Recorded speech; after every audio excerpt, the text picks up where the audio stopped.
Welcome to NightStoryX Fear, where every whisper hides a secret and every story leaves a scar. If you dare to listen, then like, share, and subscribe before the darkness takes you.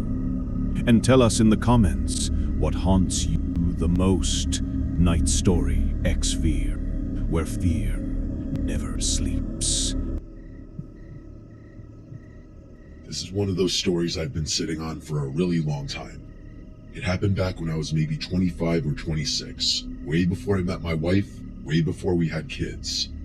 I was a completely different person back then. Not in a bad way, just in the sense that I had the kind of free time and risk tolerance that I genuinely can't relate to anymore. I used to do these solo backpacking trips a few times a year, usually somewhere in the Appalachians. I'd drive out to some remote trailhead, hike deep into the backcountry, way off the trail, and spend a few days completely off the grid.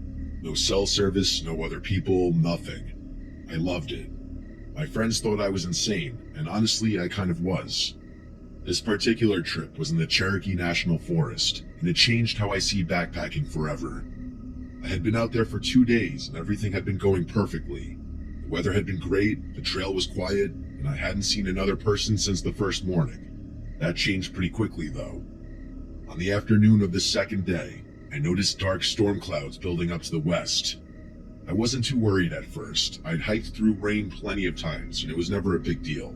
But within about an hour, I realized it wasn't going to be a passing shower. The wind picked up hard, and the temperature dropped fast enough that I actually stopped to put on another layer. By the time the rain started, I was already looking for a spot to hunker down. The problem was that I was in a pretty exposed section of the trail. As I predicted, it wasn't a light rain. It went from windy to full-on downpour in minutes. The wind was bending smaller trees sideways, and I could hear branches cracking and falling in the canopy above me. I started getting genuinely concerned about my safety. Lightning was striking pretty close by, and I was hiking at elevation with a metal-framed pack on my back. Not ideal. I kept pushing forward, completely soaked at that point.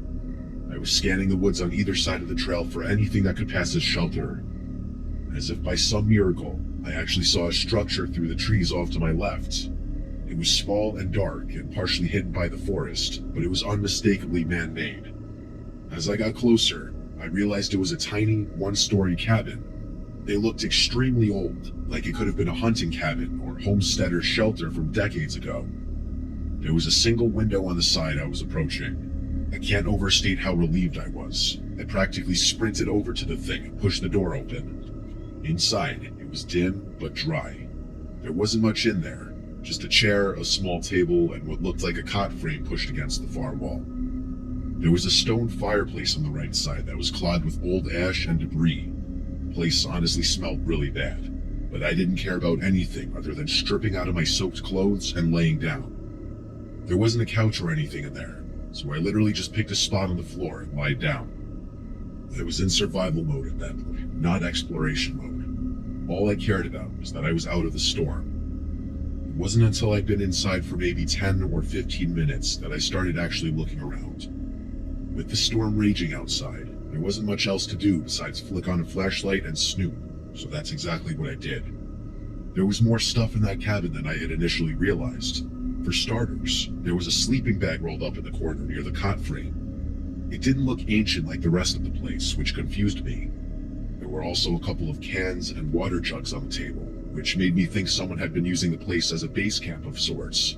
Maybe another backpacker or a hunter. It wasn't unusual to find stuff like that in remote cabins, but the more I looked around, the more things started bothering me. There were marks on the wall near the door. At first I thought they were just damage from age or weather. When I got closer to inspect them, I could see they were scratches. There were dozens of them, some shallow and some deeper. There was no pattern or order to the marks, at least not one I could see. I stepped back and looked at the door itself. The handle was a simple latch, which wasn't unusual. Despite the storm, I opened the door just to get a look at the mechanism. There was a metal bracket on the outside of the frame, which looked like it was designed to hold a padlock. The bracket was on the outside. There was no corresponding latch on the inside. That meant the door could only be locked from the outside. Things only got stranger. I shut the door and started looking around the cabin. The only thing I hadn't checked out yet was the window, so I walked over to it. The glass was still perfectly intact, which surprised me given the apparent age of the place. But then I noticed why. There were screws drilled into the window frame, one in each corner securing it shut. Those had also been driven in from outside, and around the edges of the frame on the inside, there were more scratches, deep ones. These were unmistakable.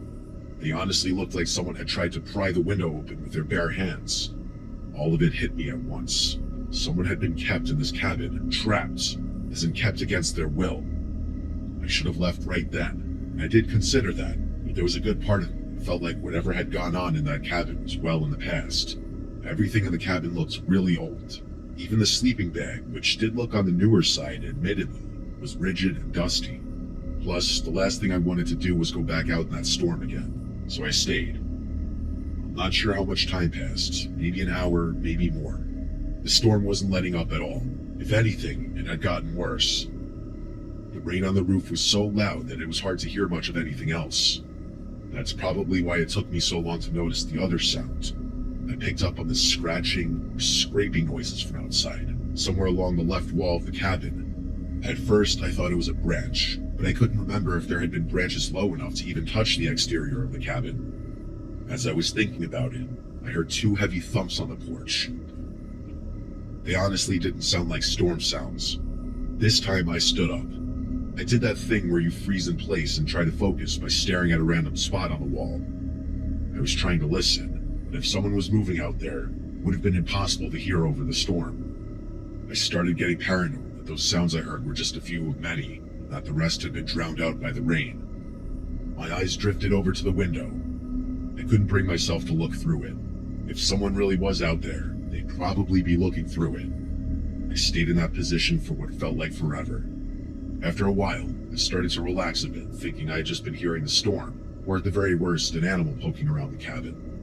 I was almost ready to forget about everything, when I heard something that sent me over the edge.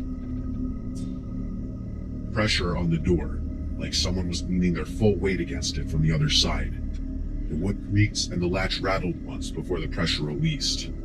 My heart rate instantly shot back up, and that's when something clicked. Why would someone be outside in a storm like this, circling the cabin, tapping on the walls, without just coming in? The door wasn't locked, nothing was stopping them. Then I thought about what I'd found inside the cabin, and it occurred to me that maybe whoever was out there didn't want to come inside. Maybe they wanted me to stay inside. Maybe the whole point was to keep me in there. I don't know if that was the right conclusion or if my mind was just spiraling, but I decided I was leaving right then. I didn't care about the storm. I started moving things into my backpack as fast as I could. I had this sickening feeling that something really bad was about to happen, and I was right. The next few moments were a blur. I was maybe 30 seconds from walking out the door when I heard the sound of glass shattering behind me. I spun around just in time to see something come through the window. That was all I could see before the whole room erupted in flames. The flames spread so fast that I couldn't even process what was happening. 1 second I was standing in a dark room, and the next second the walls were on fire. The heat hit me like a physical wall, and the door wouldn't budge. It was jammed from the outside. I slammed into it with all my might, and it gave. It collapsed off its hinges, and me with it. I scrambled to get back on my feet, and I just ran. I couldn't even see. I was just running wildly through the woods and rain, trying to put as much distance between myself and that cabin. But before I could get a safe distance away, I felt something tackle me from behind, and I was back on the ground. There was a person on top of me, and suddenly I was fighting for my life. I clawed and kicked and screamed, but this guy wouldn't get off me. He was yelling too, and he kept trying to get me in a chokehold. He was gouging at my eyes and pulling my hair, and I started to feel dizzy, but I managed to push him off. I got back up and kept running, and whoever had just tried to kill me was screaming like a maniac. I looked back twice. I couldn't see my attacker, but I did see the cabin, which was fully engulfed in flames. I think the picture of that fireball is burned into my brain forever. The second time I looked back, the glow was smaller, but still visible through the woods, but I just kept running. For all I knew, I was being chased. I didn't stop until my legs gave out. I found a spot where a couple of large trees had fallen against each other, and there was a narrow gap underneath that blocked most of the rain. I crawled under there and just collapsed. I couldn't feel my body. I don't know if it was the fire, the rain, or the attack. Maybe all three, but I was completely numb. All I did was sit in that crouched position and try to keep breathing. I don't know how many hours passed under those trees, but time lost all meaning. Eventually, I felt some feeling start to re-enter my body, and I told myself it was move or die. Whoever was out there was probably looking for me, and he couldn't have been that far away. So I got up and started moving through the woods. I didn't know where the trail was, but I didn't really care. I honestly can't tell you how I survived that night, but I did. I stumbled onto a random trail and just followed it.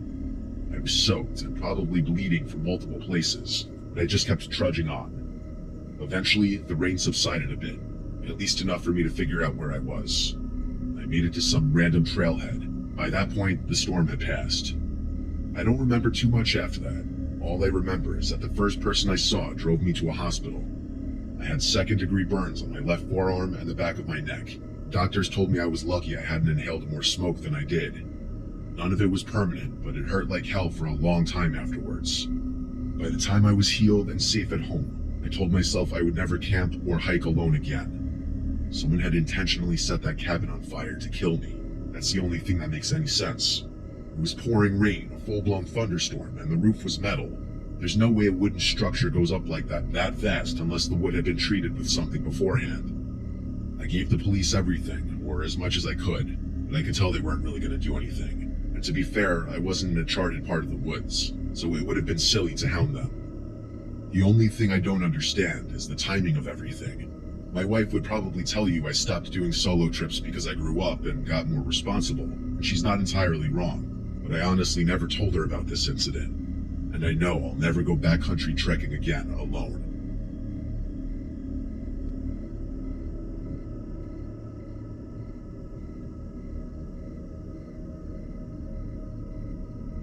My name is James. This happened maybe 7 or 8 years ago, back when I was in my early 20s and still doing stuff that I probably shouldn't have been doing. I had this friend Charles, who was kind of notorious in our friend group for finding cool places to explore, like abandoned buildings and old factories. If it was somewhere you weren't supposed to be, Charles had probably already been there and could tell you exactly how to get in. He spent a weird amount of time on Google Earth and these niche urbex forums, and he'd always be hitting the group chat with screenshots of random places he wanted to check out.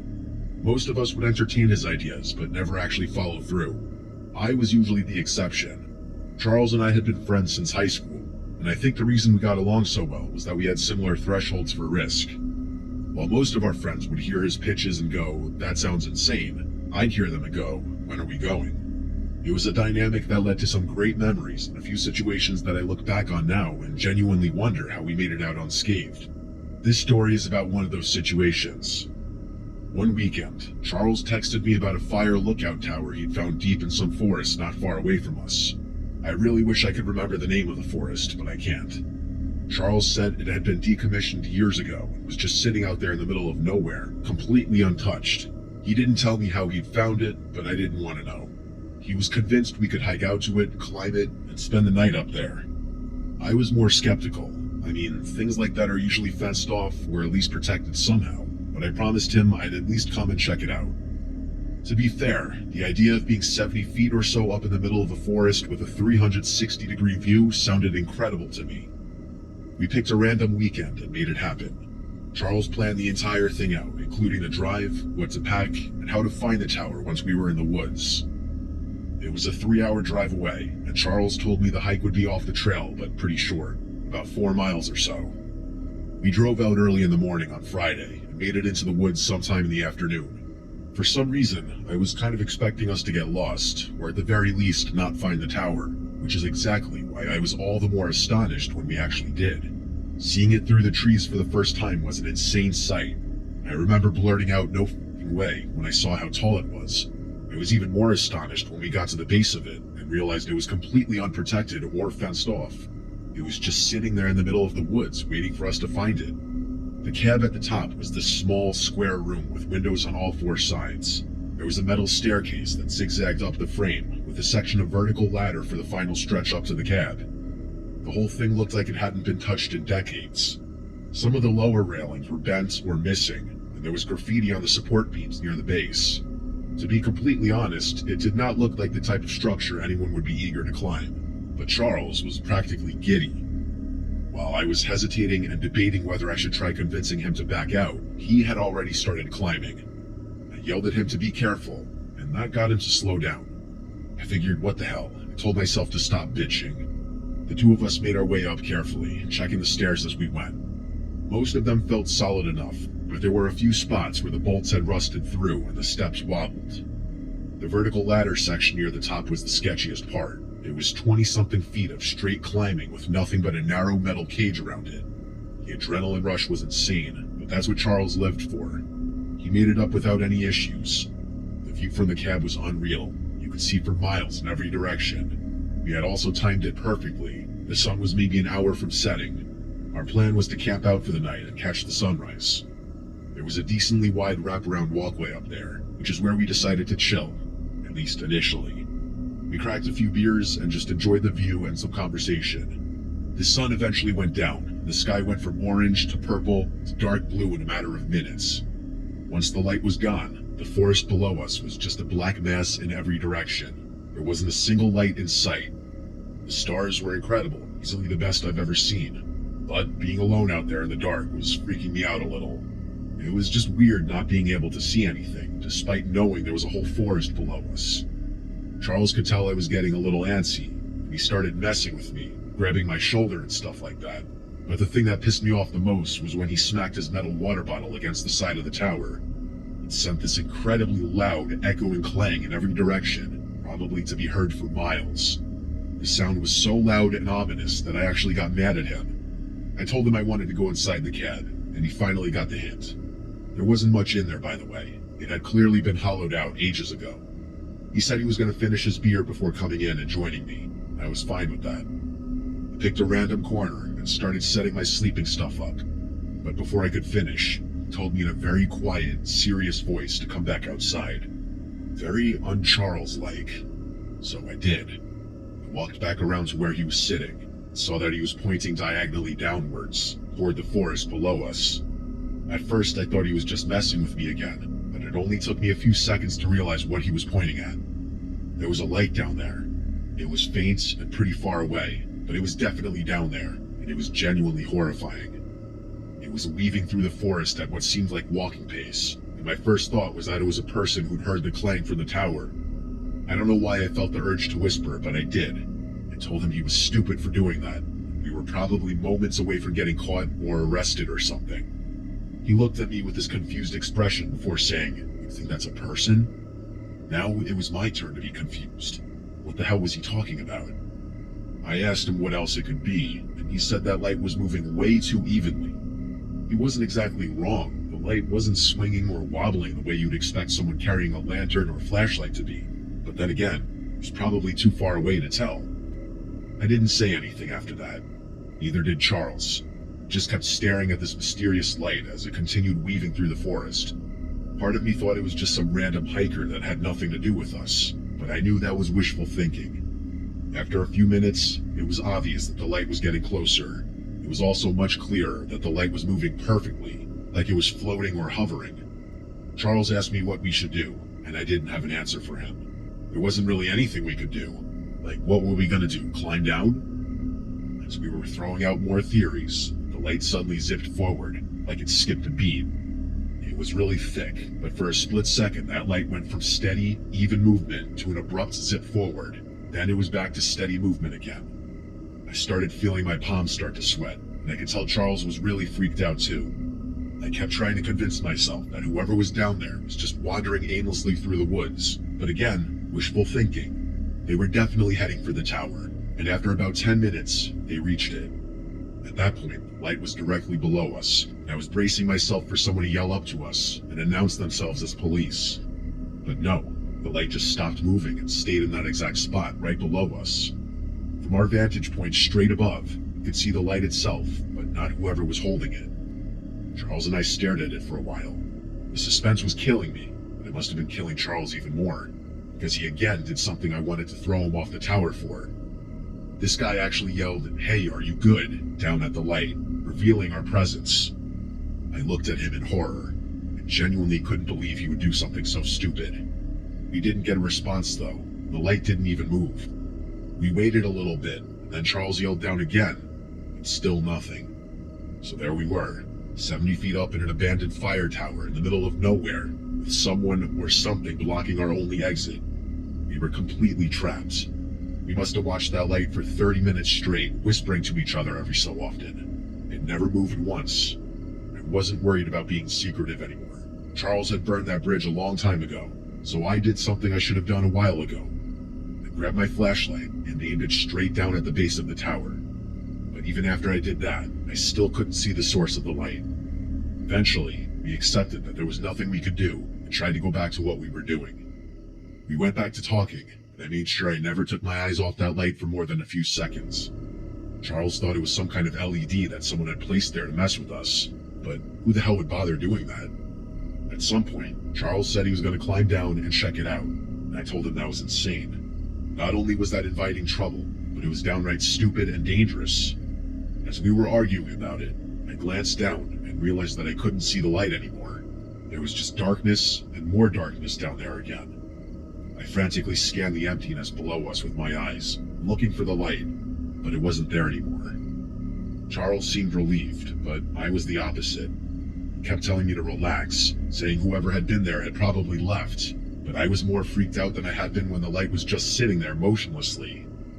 The thought that someone could be down there, and now we couldn't even see them, was terrifying to me. Charles reassured me that we'd obviously be able to hear if anyone tried to climb the ladder, which I guessed was true, but I was still really unsettled.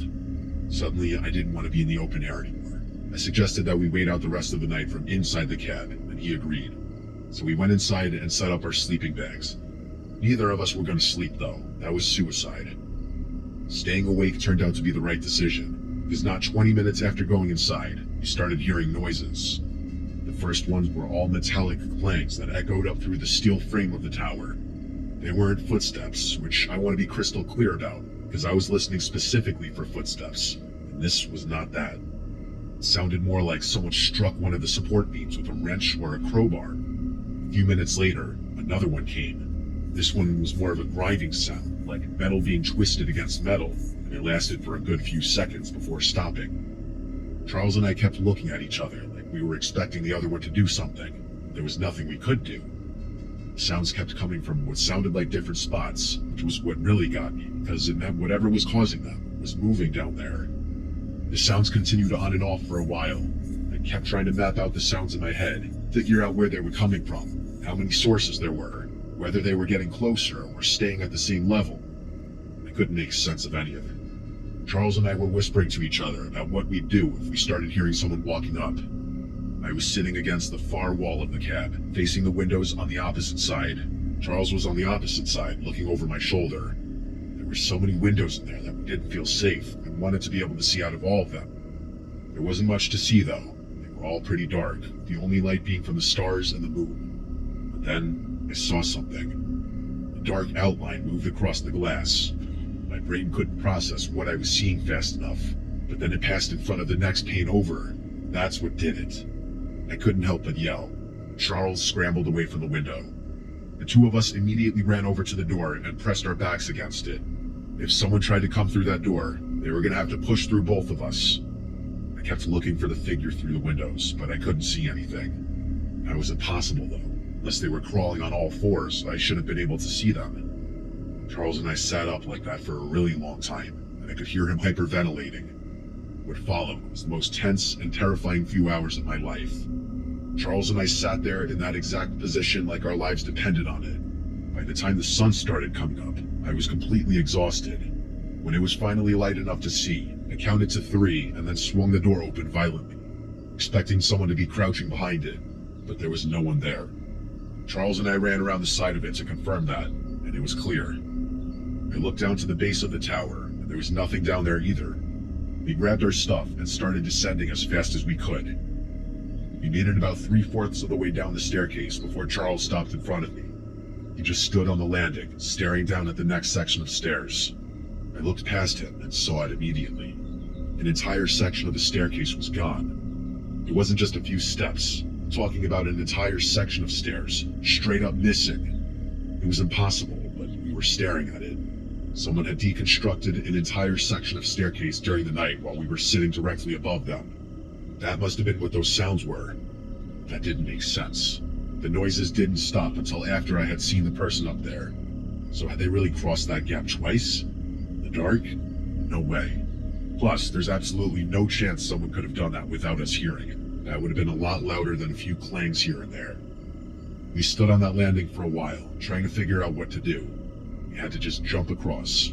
It wasn't that far, but it was still scary. Charles ended up twisting his ankle, but I was fine. We made it the rest of the way down, and that was that. There was no one waiting for us at the bottom. There was actually nothing there at all, including the metal steps that had been removed, at least as far as we could tell. Granted, we didn't look around too much. It didn't make any sense, but we weren't sticking around. I still don't have an explanation for any of it. Not the light, not the sounds, not the figure I saw outside the window, and definitely not how someone managed to remove an entire section of steel staircase in the middle of the night without us hearing it. Every time I see Charles, this is something we still talk about.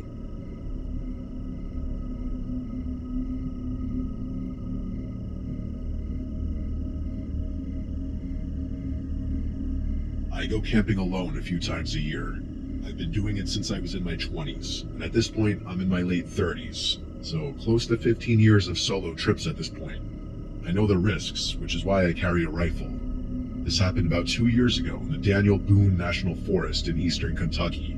It's a massive stretch of forest, over 700,000 acres, and if you know where to go, you can hike for days without seeing another person. I had a rough stretch of work and my head wasn't in a great place, and I felt like I just needed a few days away from everything. I drove out on a Thursday morning. I parked at a trailhead off a Forest Service road and started hiking. The plan was simple: 3 nights in the backcountry. That was pretty much it. I had my tent, my pack, enough food and water for 4 days, my .308 bolt action that I always bring on solo trips. The first day was exactly what I needed. I covered about 7 miles before finding a flat spot near a creek bed that looked like a good place to camp. I set up my tent, gathered some wood, and had a fire going by the time the sun started going down. I cooked some food, drank a beer, and sat by the fire until it burned down to embers. The whole time, I didn't see a single person. I fell asleep around 10. I woke up at some point in the middle of the night. I'm not sure what woke me. It was more like my brain just switched on for no reason, the way it does sometimes when you're sleeping somewhere unfamiliar. I lay there for a minute and stared at the ceiling of my tent. But as my eyes adjusted, I noticed something. There was a faint orangey glow coming through the walls of my tent. I unzipped the tent flap and looked out.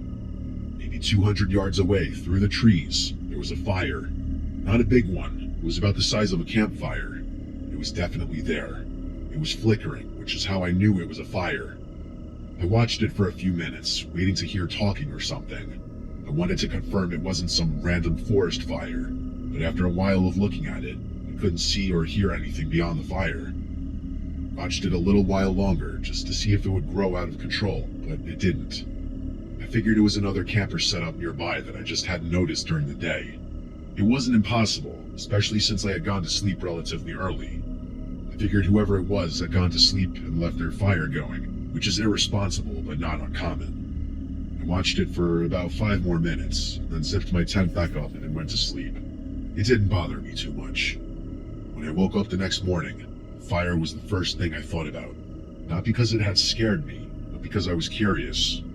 I wanted to see who else was out there, maybe say hi, but mostly to satisfy my curiosity. I packed up my campsite and hiked in the direction where the fire had been. It took me about 10 minutes to reach the area. I was pretty confident I had the right spot.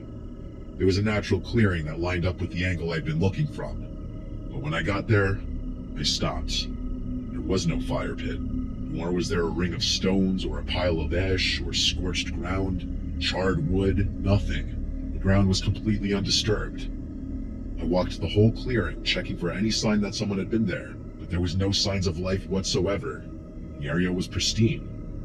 I stood there for a while, genuinely confused. I was certain I'd seen a fire. It had been a campfire burning clearly for at least 5 minutes while I watched it. Yet the ground where it should have been looked like no one had set foot there in months. I considered the possibility that I had the wrong spot, but there wasn't another clearing anywhere near the right distance or direction. There wasn't much I could do beyond that though, so I just moved on. I still had 2 more nights planned, and I wasn't about to cut my trip short over something silly like that. I hiked for most of the day. The terrain changed as I moved deeper into the forest. The creek bed fell away behind me and the ground started climbing. By mid-afternoon, I was in a denser, older section of the forest where the trees were taller and the canopy was thick enough to block out most of the sky. It was quieter in there, which was nice. I found a good campsite around 4. That evening was uneventful. I doused my fire a little after 9 and turned in for the night. I don't know what time it was when the sound woke me up, but it was loud enough to pull me out of a dead sleep. I woke up to this distant, enormous cracking sound, like a thick branch being snapped in half, except it kept going. It was violent. It lasted for maybe 3 or 4 seconds. At the tail end of it, there was a deep, resonant thud that I could quite literally feel in the ground beneath me. I instantly knew what it was. A tree had fallen somewhere deeper in the woods, or at the very least, a very large branch. If you've ever heard the sound of a tree falling before, which I do understand is kind of a rare occurrence, it's amazing and terrifying at the same time. It didn't scare me per se, but the deafening force and scale of it gave me this crazy adrenaline rush. I lay there in my sleeping bag, trying to figure out what had just caused it. The more I thought about it, the less sense it made. It wasn't storming, there was barely any wind. There was nothing I could think of that would have brought a tree down on a night like this, but there was also nothing I could do. I couldn't fall asleep at that point either. My heart was still racing, the adrenaline had me awake, so I just kind of closed my eyes and waited for it to wear off. Then, not 10 minutes later, it happened again, only this time it was much louder. That same gruesome crackling sound, followed by a crash of branches and a deafening thud. But this one was close.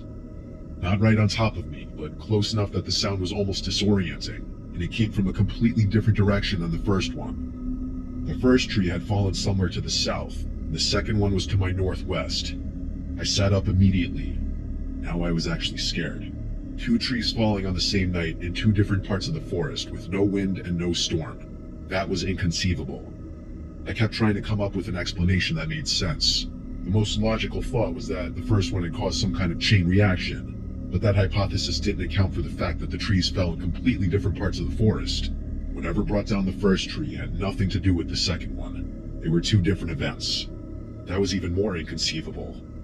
I was sitting there processing all this, when I heard something new. Something that took my fear from a medium 5 to a resounding 10. It was this low and continuous rumbling sound that I can only describe as a cross between a groan and a growl, like a person clearing their throat, except it didn't stop. It wasn't an animal sound I recognized. I've heard bears, I've heard elk, I've heard bobcats. This wasn't any of those. It sounded like something was making the noise on purpose, and it went on for what felt like a full minute without any break or variation. I did the only thing I could think to do. I grabbed my rifle, chambered around as quietly as I could, and aimed it at the tent flap. At that point, I was full on panicking. I must have sat like that for 20 minutes. The sound eventually tapered off. It didn't stop abruptly, it kind of faded out, like whatever was making it had moved further away. And just like that, the forest was quiet again. I didn't sleep the rest of the night. I don't think I would have been able to if I tried. It was the worst night of my life. As soon as I saw daylight, I got out of the tent. I packed up as quickly as possible, still spooked and extremely unsettled despite being able to see. Once everything was in my pack, I started walking in the direction of the second tree, the louder and closer one. I needed to see it, if only to confirm that I hadn't imagined the whole thing. I had my rifle ready in my hands, so I found the tree after about 10 minutes. The thing was massive, and its trunk was lying at an angle across a shallow slope. Broken branches and debris were scattered all around it, so it was real. I really couldn't believe it.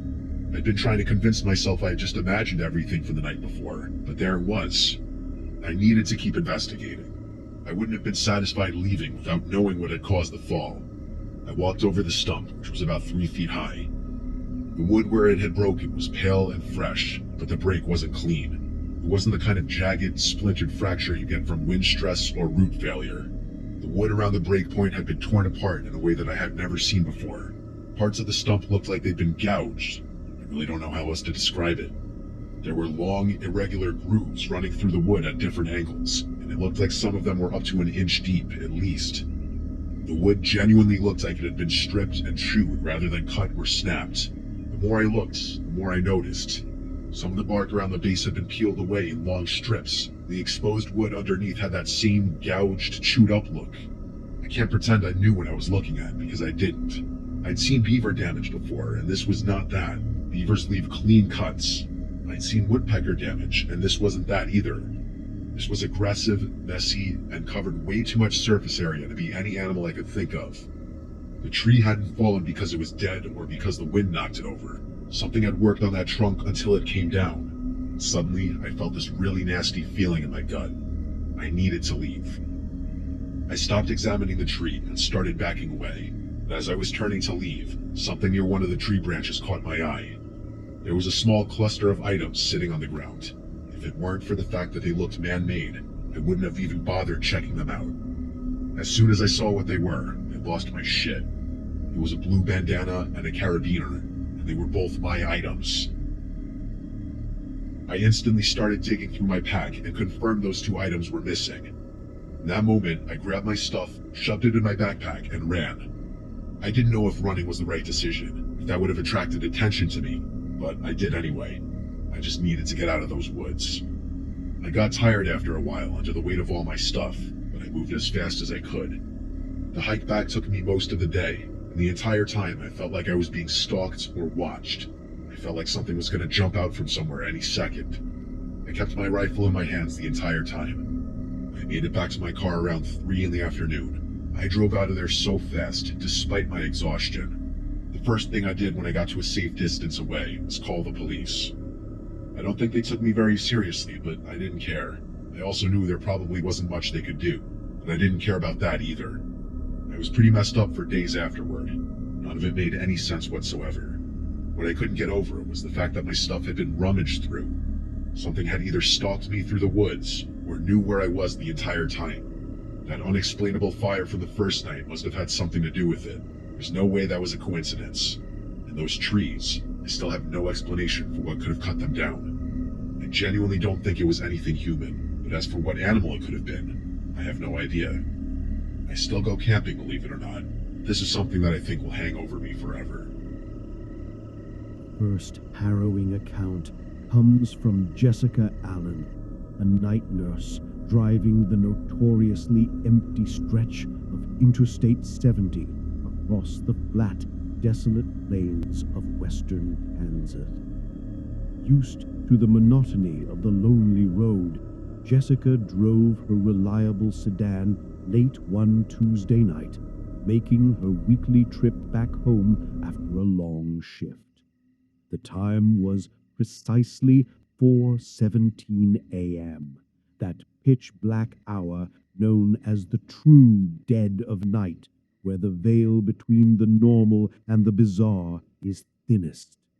She was deep in an isolated section between Topeka and Hayes when her headlights caught something impossible, a perfectly symmetrical circular patch of absolute blackness sitting directly on the far right shoulder. It wasn't a shadow. It absorbed her high beams entirely, looking less like an object and more like a tear in the fabric of space, a two-dimensional void roughly the size of a parked car. Jessica, a pragmatic woman, initially thought it a trick of light, but as she drove past, the edges were razor-sharp, defying explanation. A cold, deep dread settled over her, chilling her far more than the February air. She glanced in her rearview mirror. The black circle was gone, vanished instantly. Shaking it off as fatigue, she pressed on. However, 5 minutes later, she noticed the faint, distant blinking of hazard lights ahead, flashing rapidly on the right shoulder. As she approached, she slowed, expecting a breakdown. She saw an old, dark SUV, its lights frantic, and beside it, standing perfectly still, was a man. He was tall, dressed in a dark jacket, but the way he stood utterly motionless, facing the SUV, was unnerving. Concerned, Jessica pulled over a safe distance away and lowered her passenger window. "Are you okay? Do you need help?" she called out. The man didn't move. He didn't even turn his head. His stillness was so absolute, it was terrifying, making him appear less like a person and more like a crude mannequin. Jessica felt a rising panic. She tried the horn, a short, sharp blast. The sound echoed across the silent plains.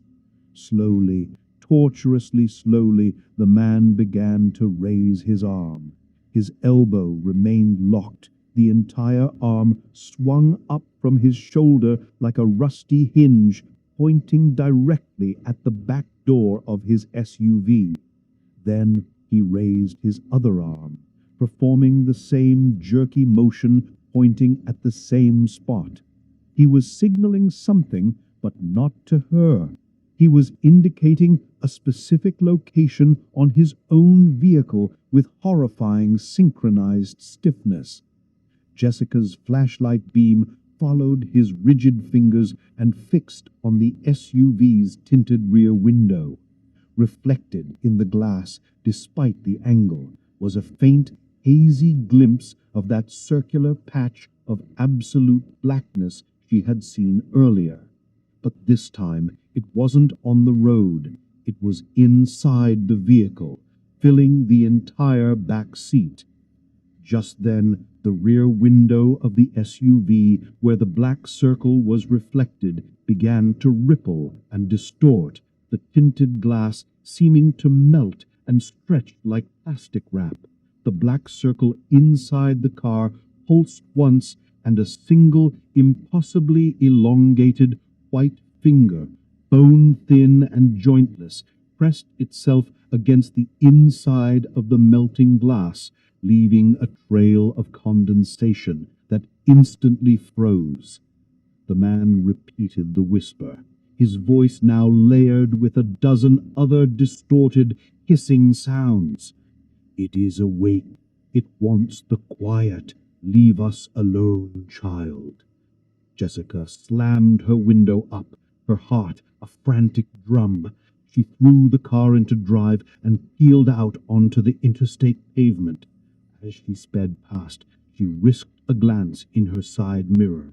The man was still standing there, arms rigidly pointing, but the circular black void was no longer inside.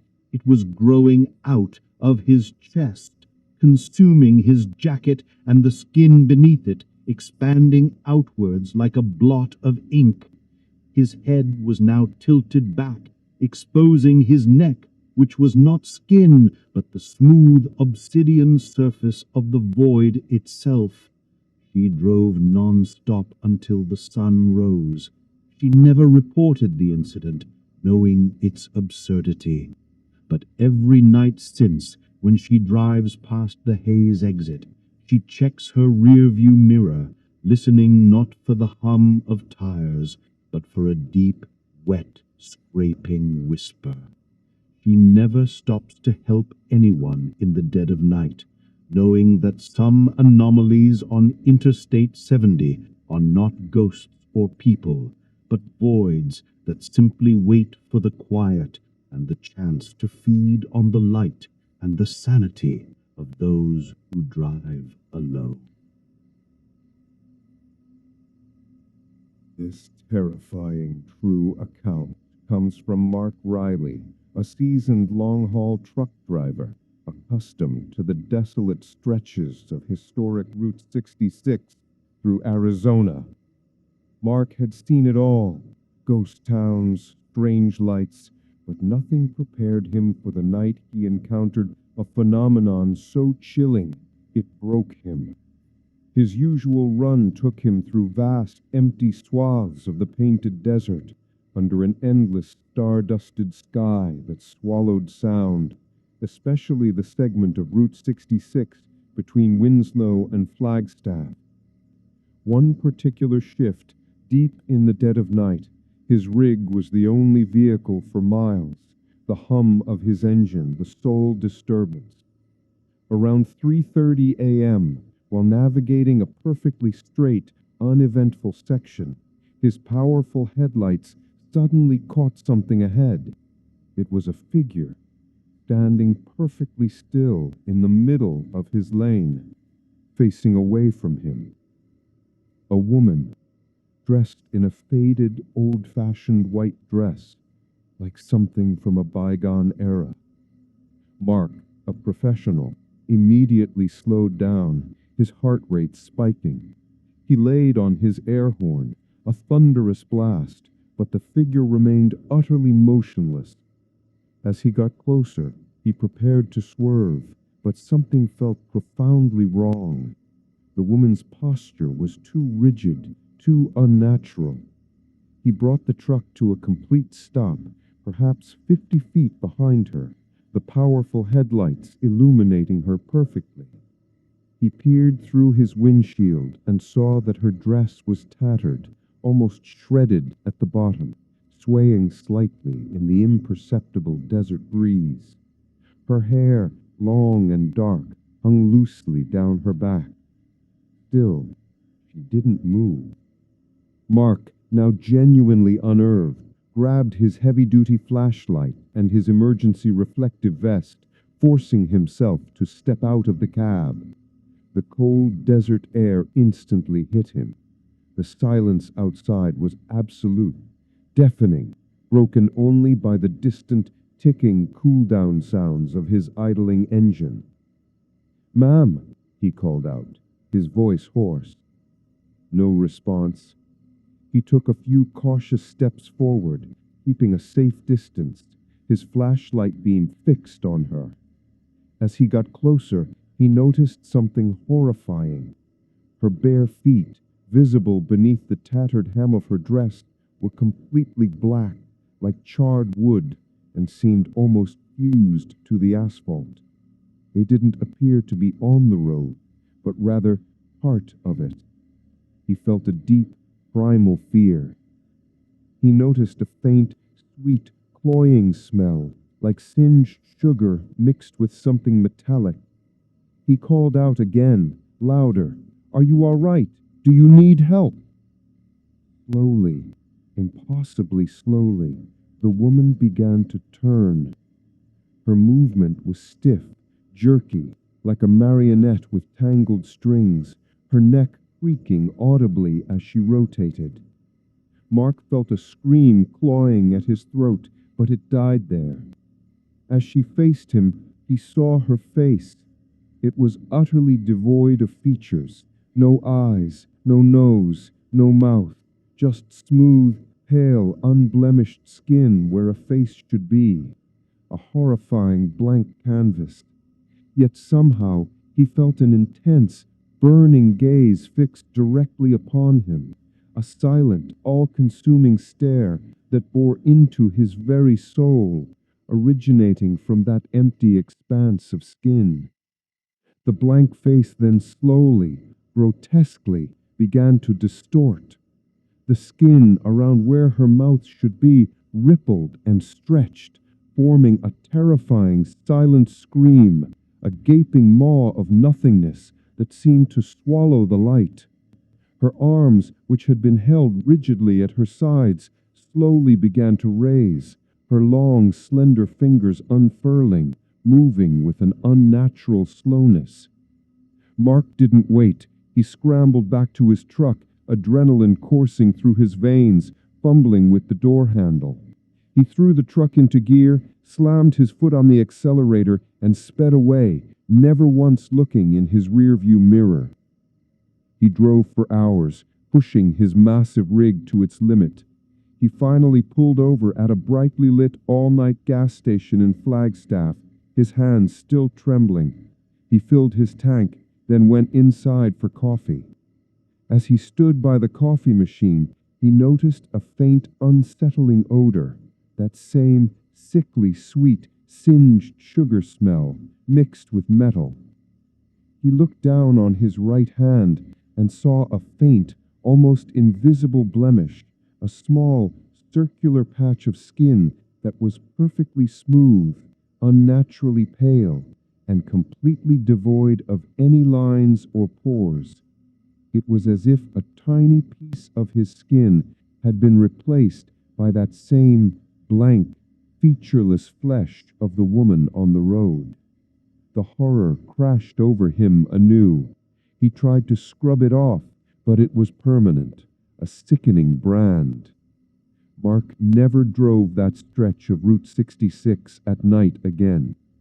He eventually sold his truck, haunted by the memory of the blank-faced woman who was not a ghost, but something far more ancient and terrifying, an entity that walked the desolate midnight road of Arizona, leaving a chilling, featureless mark on those who dared to stop in the dead of night, a mark that grew slightly larger, slightly paler, with each passing year, slowly consuming him, piece by agonizing piece.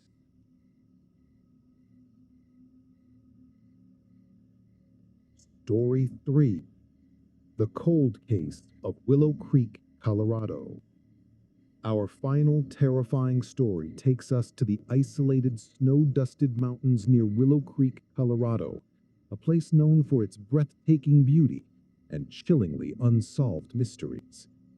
This account was submitted by Detective Eva Rostova, a seasoned homicide detective from the Colorado Springs Police Department, who, driven by obsession, spent her off-duty hours delving into decades-old cold cases of inexplicable disappearances in the remote cabins of the Rockies. One case in particular haunted her: the vanishing of the Miller family, a couple and their two young children from their off-grid cabin outside Willow Creek back in 1988. No bodies, no signs of struggle, just a half-eaten dinner and an overwhelming, inexplicable cold spot in the children's bedroom. Eva, relying on old case files and local legends, eventually tracked down the abandoned Miller cabin, now a forgotten husk reclaimed by evergreens and heavy snow, miles of a treacherous, unplowed dirt track only accessible by snowmobile in winter. She convinced a retired ranger to help her reach the cabin on a frigid December night, believing the quiet of the dead of night might reveal what daylight patrols had missed. The cabin itself was small, roughly built from thick pine logs, its windows boarded up, its isolation absolute. The moment they forced open the heavy creaking door, an unnatural cold slammed into them, far deeper and more pervasive than the sub-zero mountain air outside, a cold that radiated from within the very logs of the structure. Their flashlights cut through the inky blackness, revealing a scene frozen in time: dusty furniture, cobweb shelves, and in the kitchen, plates still on the table, covered in thick dust. As they moved through the cabin, the cold intensified, growing more oppressive, more personal. It was centered, just as reports stated, in the children's bedroom, a small, dark space with two rusted metal bunk beds. The temperature in that room was so extreme, their breath instantly plumed in frozen clouds, and the ground felt slick with a thin layer of ice, despite being indoors. Eva's thermal imaging camera glowed brilliant blue in that room, indicating temperatures far below anything natural.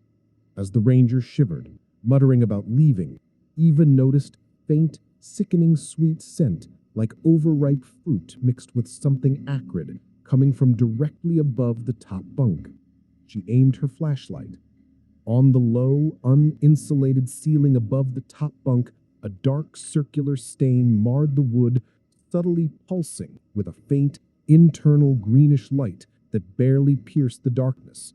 The stain wasn't wet, but it looked liquid, as if the wood itself had become a semi-fluid membrane. As she stared, mesmerized, a low, wet gurgling sound emanated from the stain itself, a sound like thick mud bubbling, or something large and alive trying to breathe through a viscous fluid. The sound was accompanied by a subtle, rhythmic thump, thump, thump against the ceiling, slow and heavy, as if something immense was pressing down from an unseen space above, trying to push through the warped wood. The ranger, his face ashen, stumbled backward, whispering frantically, "We need to go, Eva, now." But Eva, now gripped by a terrifying understanding, couldn't move. She raised her hand slowly and touched the cold, wet-feeling wood just beneath the stain. The gurgling intensified, and she felt a suction, a powerful, chilling pull, as if the stain was trying to draw her hand upwards into itself. Suddenly, the pulsing green light from the stain brightened, and the wood of the ceiling around it began to ripple, to stretch and distend, forming a grotesque fleshy mound that slowly pushed downwards, inch by agonizing inch, towards the top bunk. From the center of this pulsating mass, a single, enormous, lidless eye, milky white and utterly devoid of pupil or iris, slowly began to open, staring directly down at the rusted metal bunk where the children once slept. The gurgling became a frantic, desperate roar, a chorus of choking sounds, and from the edges of the pulsating eye, faint, distorted faces began to emerge, forming and dissolving from the warped wood. Children's faces, terrified and silent, their mouths open in perpetual screams. Eva recognized them. The Miller children.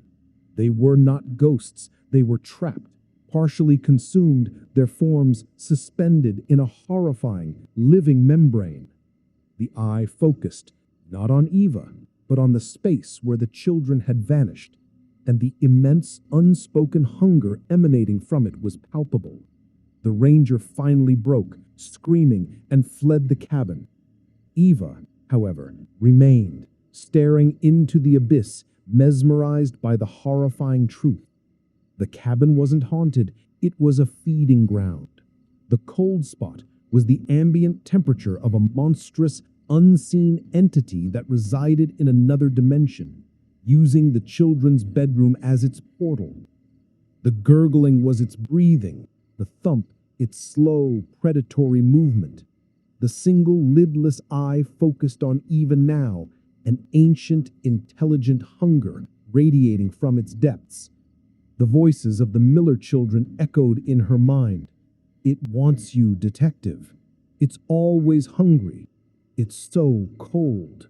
Join us." Eva felt a powerful, cold pull, an immense suction that threatened to drag her toward the pulsating stain.